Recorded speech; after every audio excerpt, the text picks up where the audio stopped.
Merci Claudia. Écoute, vous nous avez manqué aussi, donc on est content de vous retrouver. Nathan, qui sera mon collègue à partir du 1er septembre officiellement, disait c'est un peu comme un paysan quand il est loin de ses vaches.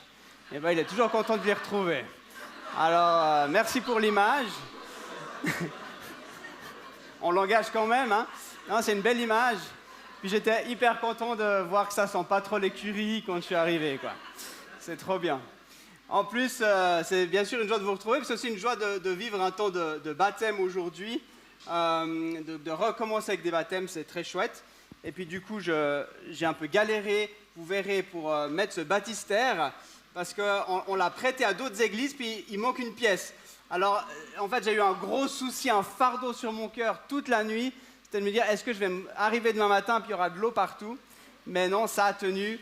J'en suis très reconnaissant et on se réjouit donc de vivre ces baptêmes avec Maria, Sébastien et Deyane. Alors je peux vraiment me dire qu'après ce temps de vacances, eh ben, je me réjouis de ce que Dieu va faire encore. Et c'est beau d'inaugurer ce moment par cela, mais je crois vraiment qu'on vit des temps particuliers, on vit des temps de la fin. Jésus va revenir, c'est une réalité. Et c'est tellement génial de pouvoir se réjouir, d'être en paix avec ça, de se dire, mais en fait, il revient. Et soyons préparés et réjouissons de ce qu'il va faire encore. Alors, avant ce temps de baptême, je vais vous faire un petit message, mais je voulais vérifier déjà quelque chose avec vous. Donc, ne pensez pas qu'après mes vacances, je ne fais plus des longs messages. Mais aujourd'hui, il sera court, c'est sûr. Je voulais vérifier avec vous quelque chose. Est-ce que vous avez fait une to-do list pour demain? Est-ce qu'il y en a qui reprennent? Il y a qui reprend demain? C'est vraiment sa rentrée, c'est demain. Il y a quand même bien quelques étudiants, quelques profs. Voilà, donc on est aussi en prière avec vous. Alors des fois, les parents, est-ce qu'il y a des parents qui ont fait une to-do list là? Il n'y a pas de parents qui font des to-do list. Eh bien, vous allez galérer demain matin parce qu'il va vous manquer le tablier, les pantoufles de rythmique, etc. Hein? Le pantalon, la règle, l'équerre, le compas. Voilà. Des fois, une to-do list, c'est bien. Puis il y a des choses qu'on met sur une to-do list qui sont très importantes, puis des fois moyennement importantes. Mais ce matin, le titre de mon message, c'est une invitation à ne pas oublier. Et puis, il y a des choses qui sont essentielles, qu'on ne doit pas oublier. Et en fait, au travers des baptêmes, on va voir que ça nous force à quelque part à ne pas oublier ces choses. Parce que nous avons un grand Dieu, et on va le voir au travers du psaume 103. Je ne vais pas lire tout le psaume 103, mais on va lire en tout cas des parties de ce psaume, peut-être un de mes psaumes préférés, et probablement que plusieurs d'entre vous le connaissez aussi. Donc, petite introduction très courte sur les psaumes. Les psaumes, donc c'est plusieurs écrits, il y a plusieurs psaumes. Les psaumes font partie des livres poétiques. Donc, c'est écrit d'une manière sympathique, c'est joli, c'est bien écrit. Il y a des métaphores, donc c'est normal qu'il y ait des métaphores. Des fois, vous dites, c'est pas exactement... non, mais c'est poétique, donc c'est normal.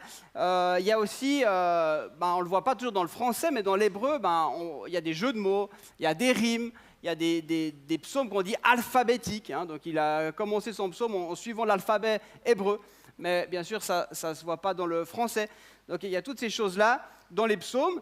Et puis les psaumes, ils sont souvent chantés, on devrait plutôt dire psalmodiés, hein, d'ailleurs, un bon terme, un bon verbe en français, psalmodiés. Donc ils ont été, c'est des textes qui ont été chantés, c'était finalement leur chant de louange aussi à l'époque. Et puis si les psaumes sont tellement appréciés, est-ce qu'il y en a qui lisent souvent les psaumes? Il y en a, ils lisent tous les jours un psaume. Et voilà, il y a quelques-uns qui... Je vous fais participer aujourd'hui, c'est bien. Comme ça aère les aisselles. Hein. C'est vrai, c'est parce que les psaumes traduisent le vécu d'une personne ou de plusieurs personnes. Il y a un contexte, ils sont souvent reliés à des circonstances dans ces textes.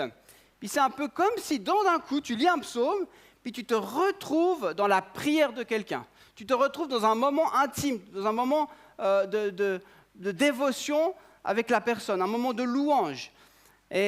Donc c'est assez intime, et puis on peut vraiment s'identifier. Bien que nos circonstances soient différentes, on peut vivent des émotions similaires. Alors parfois, dans les psaumes, on va voir délivre-moi de mes ennemis, oh Dieu, qu'est-ce que tu es en train de faire? Puis là, on pense à toutes les personnes qu'on pourrait mettre dans nos ennemis. Non, vous ne faites pas ça, tant mieux, super. Mais voilà, vous comprenez ce que je veux dire. Donc, ce matin, c'est un psaume de reconnaissance. Donc, c'est joyeux, c'est un psaume de louange qui est écrit par David, le roi David, roi d'Israël, qui était un louangeur, un chantre, un worshipman, je ne sais pas comment on pourrait dire, hein, un gars, bon, il ne jouait pas de la batterie ou de la guitare, il jouait de la harpe, hein, mais ça fonctionne aussi. Et ce psaume commence comme ceci. Donc de David, voilà, je ne vous ai pas dit des bêtises. Bénis l'Éternel mon âme, que tout ce qui est en moi bénisse son saint nom. Bénis l'Éternel mon âme et n'oublie aucun de ses bienfaits. Alors là, beaucoup de gens connaissent ça par cœur. Et qu'est-ce qui se passe ici? David commence par se parler à lui-même, en fait. Il parle à son âme. Et puis des fois, c'est nécessaire. Il y a des jours où on se lève et puis on se lève du mauvais pied, on est de mauvaise humeur, on a l'impression que tout est gris. De temps en temps, il faut dire à son âme, « Hé mon âme, wow, réveille-toi, reste pas comme ça dans l'apathie là, regarde en haut, bénis l'Éternel. Hein. Bénir, c'est dire du bien simplement. Donc c'est bénir l'Éternel, être dans la reconnaissance, dans la joie. Mais parfois, on a besoin de se le dire à nous-mêmes, ça arrive. C'est nécessaire. Et puis la première chose que j'aimerais donc relever, c'est qu'il se dit à lui-même de ne pas oublier ce que Dieu a fait. Est-ce que ça t'arrive d'oublier? Dieu fait des choses parfois et on ne s'en rend même pas compte tout de suite. Mais il agit dans nos vies. Et il est important, essentiel de s'en souvenir. Vous savez pourquoi c'est tellement important de s'en souvenir? Plusieurs raisons. En se rappelant de son action passée, on est encouragé dans le présent, dans notre difficulté du moment. On se rappelle que s'il a agi comme ça dans le passé, il peut encore agir comme ça aujourd'hui. Parce que Dieu ne change pas. On se rappelle en qui nous croyons. Un Dieu qui agit concrètement dans nos vies. Donc il peut agir encore, il le fait, il est tout puissant. En se rappelant ce qu'il a fait, nous avons alors une occasion aussi de transmettre, de témoigner aux autres, d'encourager nos amis, nos familles. Et c'était le sens des fêtes en Israël.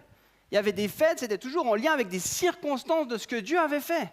Parce qu'il fallait que le peuple se souvienne, il fallait que les générations futures se souviennent de ce que Dieu avait fait. Et c'est ça qui devait les mettre en action aujourd'hui, pouvoir se réjouir, puis se dire « Ah, alors ce Dieu-là, je veux mettre ma foi en lui, je veux lui faire confiance. Il a agi comme ça dans le passé, il agira encore aujourd'hui. » Et David continue donc en explicitant finalement ses bienfaits. Il fait une sorte de liste, il dit « C'est lui qui pardonne toutes tes iniquités, qui guérit toutes tes maladies, c'est lui qui délivre ta vie de la fosse, qui te couronne de bonté et de miséricorde. C'est lui qui rassasie de bien ta vieillesse, qui te fait rajeunir comme l'aigle. L'Éternel fait justice, il fait droit à tous les opprimés. » Je ne sais pas si vous saviez que l'aigle, son plumage est renouvelé chaque année. Je ne savais pas cela, mais il est renouvelé. Donc l'image de l'aigle qui sait prendre de la hauteur, mais en fait chaque année, on a l'impression qu'il rajeunit l'aigle. Donc c'est une magnifique image. Mais du coup, David est en train de dire simplement, n'oublie pas, Dieu pardonne. Alléluia. Alléluia. Dieu pardonne, Dieu guérit, Dieu délivre, Dieu il prend soin, Dieu fait justice. Voilà ce que Dieu fait encore. Alors vous allez me dire, est-ce qu'il guérit à chaque fois? Ce serait un long message, j'en ai fait toute une série d'ailleurs. Il a le pouvoir et la puissance de le faire, il n'y a aucun doute. Mais il ne le fait pas toujours là, maintenant, comme on le voudrait. Mais oui, il guérit, il délivre, il nous comble de bien, il fait justice.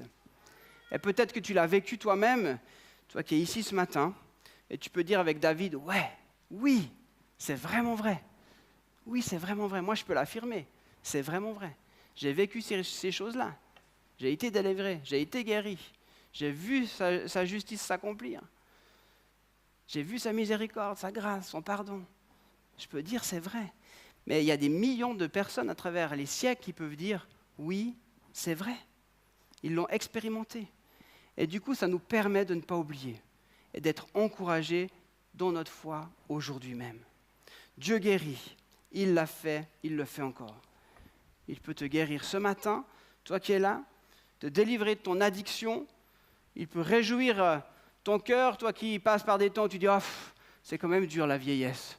Je comprends, je vois pas trop le sens, je sais pas trop ce que je vais faire. » Non, il peut te redonner une saison joyeuse. Il peut te rendre justice peut-être à toi, à qui on a fait mal. Est-ce que tu le crois ce matin? Et la deuxième chose qu'on voit dans ce psaume, c'est que Dieu fait grâce. Et cette compréhension de la grâce que le roi David avait, elle est assez exceptionnelle. À ce moment-là, on peut se dire, ça peut que découler d'une relation personnelle et intime qu'il a avec Dieu. Parce qu'à ce moment-là, dans l'Ancien Testament, Dieu se révèle comme un Dieu puissant, comme un Dieu juste, un Dieu saint, qui ne supporte pas le péché. Il ne peut pas être en contact avec le péché et le péché est puni. Mais David, par son expérience, il a compris le cœur derrière cela. Il a compris le cœur de Dieu. David, lui, il a commis l'adultère. Il a fait mourir un innocent. Mais il s'est repenti de son péché et il peut vraiment dire aujourd'hui, Dieu pardonne. Et puis, il dit au verset 8, l'Éternel fait grâce, il est rempli de compassion, il est lent à la colère et riche en bonté. Verset 10, il ne nous traite pas conformément à nos péchés, il ne nous punit pas comme le mériterait nos fautes. Mais autant le ciel est élevé au-dessus de la terre, autant sa bonté est grande pour ceux qui le craignent. Autant l'Orient est éloigné de l'Occident, autant il éloigne de nous nos transgressions. Alors la définition de la grâce, c'est une faveur imméritée. Personne ne peut mériter l'amour de Dieu et son pardon. Et David le savait, David l'avait compris, il a expérimenté la grâce et la bonté de Dieu. Alors il prend deux extrémités pour parler de cette bonté, la terre et le ciel. La distance terre-ciel, on n'est toujours pas d'accord. On a des super scientifiques, vous avez tous regardé l'éclipse solaire cette semaine. Voilà, j'espère que c'est bon, tout le monde va bien avec les yeux. Voilà, il y a des choses extraordinaires qui se passent et qu'on observe, mais cette distance-là, on n'arrive pas à la calculer. Elle est immense. Et il prend ça pour dire la bonté de Dieu, elle est comme ça. Elle est immense, elle est sans fin. Et puis, il utilise deux autres extrêmes, l'Est et l'Ouest. Si vous allez à l'Est, vous n'allez jamais trouver l'Ouest. Nous, nos panneaux pendant nos vacances, ça ressemblait un peu à ça. Je peux vous dire que vous avez intérêt de savoir où est l'Est, l'Ouest, le Nord ou le Sud. Parce que c'est des numéros de route, des routes avec Est-Ouest. Bon, chérie, on va bien à l'Est. On a réussi à se planter quand même une fois. Et puis la prochaine sortie, c'était, je ne sais plus, 25 km, je crois. C'est pas grave. C'est pas grave. S'il avait dit le Nord et le Sud, si on va au Nord, finalement, à un moment donné, on va retomber au Sud. D'accord ? L'Est et l'Ouest. C'est de cette manière-là qu'il éloigne nos transgressions. Il y a un théologien qui a dit ceci, un théologien allemand, il a dit « Peux-tu, quand tu marches vers l'Orient, rencontrer l'Occident ? Quand tu marches vers Jésus, rencontrer la condamnation. » Si Christ couvre nos fautes, c'est de nous-mêmes qu'il éloigne nos transgressions pour qu'on en sorte. Il enlève nos transgressions, on ne les voit plus, on n'y pense plus. Vous savez, des fois, quand on a quelque chose qui revient, on y pense tout le temps. Mais une fois qu'on est pardonné, une fois qu'on reçoit cette paix de Dieu, alors ces transgressions-là, elles ne sont plus devant nous. On ne reste pas dans la culpabilité, dans la honte, dans la mort, parce qu'il a autre chose pour nous, une vie nouvelle. Donc Dieu pardonne, transforme, et puis il redonne quelque chose de nouveau. Donc ce que dit David dans ce psaume, Jésus est venu l'accomplir parfaitement. C'est Jésus qui a accompli tout ça, donc c'est pour ça que ce psaume il est extraordinaire.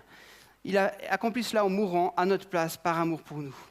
Et dans le Nouveau Testament, on trouve un texte qui ressemble à ce psaume finalement dans Éphésiens, chapitre 2, versets 4 à 8, où il est dit « Mais Dieu est riche en compassion, à cause du grand amour dont il nous a aimés, nous qui étions morts en raison de nos fautes, il nous a rendus à la vie avec Christ. C'est par grâce que vous êtes sauvés. Il nous a ressuscités et fait asseoir avec lui dans les lieux célestes en Jésus-Christ. Il a fait cela afin de montrer dans les temps à venir l'infinie richesse de sa grâce par la bonté qu'il a manifestée envers nous en Jésus-Christ. En effet, c'est par la grâce que vous êtes sauvés par le moyen de la foi. Amen. Et donc c'est cela qu'on va célébrer tout à l'heure. C'est ce que Sébastien, Maria et Diane vont proclamer. Ils ont été saisis par l'amour de Dieu. Ils sont couverts par la grâce de Dieu. Ils ont expérimenté ce pardon et ce changement. Dieu est un père qui a compassion. Un père a aussi de l'autorité. Il a aussi de l'autorité. C'est un père qui est droit, qui est juste. C'est un père plein d'amour pour ses enfants. Et donc c'est par amour qu'il est venu nous rencontrer, nous sauver, nous chercher, vous chercher, Maria, Sébastien, Diane. Nous sommes sauvés par grâce. Et ça paraît peut-être évident pour certains et peut-être moins pour d'autres. Mais faire des bonnes actions pour se racheter d'un passé compliqué, c'est bien, mais ça ne sauve pas. Accepter Jésus comme son Seigneur et Sauveur, mettre notre foi en ce Dieu qui pardonne, guérit, délivre, ça change tout. Nos baptisés l'ont compris, saisi, et je vous invite à faire de même ce matin.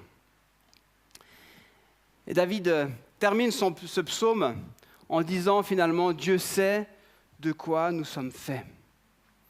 Je lis les versets 13 et 14. « Comme un père a compassion de ses enfants, l'Éternel a compassion de ceux qui le craignent, car il sait de quoi nous sommes faits, il se souvient que nous sommes poussière. » Moi, ça m'aide, ces versets-là. Parce que Dieu n'est pas dans l'illusion. Dieu ne se dit pas « Ah, ils sont tellement forts. C'est des rocs, mon équipe, là. Il n'y a jamais une faille. » Non. Il sait qu'on est fragile, au contraire. Il connaît nos fragilités, il connaît tes fragilités ce matin. Il connaît les miennes. Parfois, on pense être fort. J'ai rencontré des gens comme ça. Même, ils vivaient un truc difficile, ils ne voulaient pas pleurer. Ils disaient, non, mais moi, je suis fort. Je suis fort. Pas fort longtemps. On n'est pas fort longtemps quand, justement, la souffrance nous frappe. Quand l'imprévu montre le bout de son nez, quand la maladie arrive, quand une accusation infondée est sur nous, quand on a un trop-plein au boulot, quand notre mariage s'effondre, quand on perd un enfant. Il y a tellement de choses difficiles dans la vie. On n'est pas si fort que ça. On est fragile, au contraire. Mais sachant cela, sa compassion est d'autant plus grande. Ça, c'est une bonne nouvelle. Et face au péché, la même chose. Nous restons faillibles. Il le sait aussi. On a ce désir de marcher dans la sainteté, d'être à part, de ressembler à Jésus. Nos baptisés, ils vont mettre tout ce qu'ils ont vécu, leur vie passée sans Dieu, leur vie aussi où il y a eu des péchés, il y a eu des mauvais choix. Toutes ces choses-là, ils mettent ça au fond de l'eau pour dire maintenant, je revis avec Jésus, c'est une vie nouvelle, puis je ne veux pas retourner dans ces choses-là. Mais on reste faillible. Il y aura encore des erreurs sur notre chemin. Mais on n'a pas envie je dis toujours aux baptisés, hein, on ne reste pas dans notre boue. On ne se complaît pas comme les cochons. Des fois, ils aiment être dans leur boue. On parle de vaches, de cochons aujourd'hui. Tout va bien. C'est de l'agriculture. Non, mais c'est vrai, un cochon, c'est ça son plaisir. Hein, c'est d'être dans la boue. D'accord ? Non. Parfois, on s'en coupe, parfois, on tombe. Mais on se relève parce que notre but, il n'est pas de rester là. D'accord ? Donc oui, mais Dieu sait ça. Dieu, il connaît notre fragilité. Et il dit d'ailleurs, Paul, il dit dans 1 Corinthiens, que celui qui est debout prenne garde de ne pas tomber. Mais dans sa compassion, son amour, il nous a donné, et il vous donne encore ce matin, son esprit. Son esprit qui console, son esprit qui guide, son esprit qui conseille, qui nous permet de justement résister aux ruses de l'ennemi qui voudrait nous faire rester dans notre boue. Il sait de quoi nous sommes faits, et il sait aussi de quoi nous avons besoin. Alors, dans quelques minutes, on va donc entendre ces témoignages, et je crois que c'est vraiment lié à ce texte de Psaume 103. C'est vraiment l'illustration parfaite ils ont été délivrés de la fosse, les amis. Ils ont été délivrés de la mort. Donc on va le voir, on va l'écouter. Mais j'aimerais vous inviter, pour conclure, à vous souvenir d'où vous venez. Souvenez-vous de son œuvre, souvenez-vous de ce qu'il a fait pour vous, peut-être juste hier, la semaine dernière, ou il y a 20 ans. Est-ce que vous remarquez encore ce qu'il fait ou est-ce que vous êtes juste habitué? Laissons-nous émerveiller ce matin devant sa bonté aussi grande que la distance tertielle. Soyons conscients chaque jour de sa grâce dans notre vie. Ne perdons pas espoir. Ne perdez pas espoir si vous êtes ce matin dans la difficulté, si vous vivez des temps difficiles, lorsque vous traversez la tempête, lorsque vous ferez face à la tentation. Il sait de quoi vous êtes fait et il manifestera sa compassion et vous donnera sa force. J'ajoute ceci, je ne vais pas m'étendre, mais il y avait une condition dans ce texte. Vous l'avez peut-être relevé, ça vous a peut-être même dérangé. Il est écrit « Ceux qui craignent l'Éternel ». Craindre l'Éternel, ce n'est pas avoir peur de lui. Craindre l'Éternel, c'est le considérer comme Dieu, c'est le mettre à sa juste place. Dieu, c'est un père, mais c'est un maître, c'est un roi. Alors on lui doit le respect, l'honneur, la révérence. Et quand on craint Dieu, on cherche à accomplir, à faire ce qu'il veut lui, sa volonté. Alors si c'est le cas, et dans la Bible on voit des gens qui ne connaissaient pas encore Jésus, mais qui craignaient Dieu. Ils étaient des craignants de Dieu. Ils avaient cette conscience qu'il y avait un Dieu là. Et si c'est le cas, alors, oui, il va agir. Et si tu te dis, mais moi je ne sais pas trop ce que c'est, puis voilà, ça ne me parle pas vraiment, la crainte de Dieu, qu'est-ce que c'est? Tu peux aussi lui demander de te révéler cela, de te révéler, qu'il se révèle à toi comme ce Dieu qui est grand, afin de recevoir cette crainte, cette bonne crainte de lui. Je prie ce matin que vous soyez réjouis, donc dans la joie, parce que Dieu agit et il veut agir encore. Donc ne l'oublions pas, que ces témoignages donc, nous encouragent. Vous êtes prêts les baptisés? On va commencer par Sébastien, ça va être pour toi Sébastien. T'es prêt? Que ces témoignages nous encouragent ce matin, qu'on puisse se laisser interpeller par la grâce, la compassion et l'amour de Dieu. Je vous invite à la prière. Alléluia. Seigneur, on ne veut pas être oublieux de ce que tu fais. Seigneur, je veux te dire merci pour tes bienfaits ce matin. Et on veut les reconnaître ensemble. On veut dire oui, c'est vrai. Tu agis, tu as agi, tu agis, tu agiras encore. Seigneur, merci parce que c'est des bienfaits. Tu fais du bien. Tu fais du bien et tu désires faire du bien à chacun ce matin. Alors on veut s'approcher de toi, on veut se laisser toucher, on veut s'approcher de toi avec la bonne attitude. Tu es un Père plein d'amour, plein de compassion. Tu es un Dieu et Seigneur. On veut avoir l'honneur, la révérence aussi qui t'est due. Mais on veut venir avec cette assurance que tu agis et que tu agiras. Seigneur, je prie pour toutes les personnes qui passent par des temps difficiles aujourd'hui. Seigneur, que ce temps de témoignage, que ces vérités qui sont proclamées puissent être source d'encouragement, source de paix. Que ces personnes puissent retrouver l'espérance et la joie au milieu des difficultés. Parce que tu n'es pas oublieux, Seigneur, tu agis. Je te loue pour cela.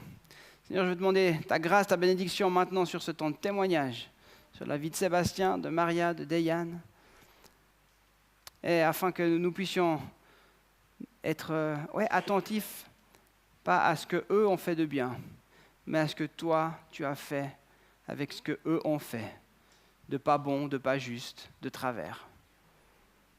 Merci pour ton œuvre. Dans le nom de Jésus, j'ai prié. Amen. Amen. Alors, j'invite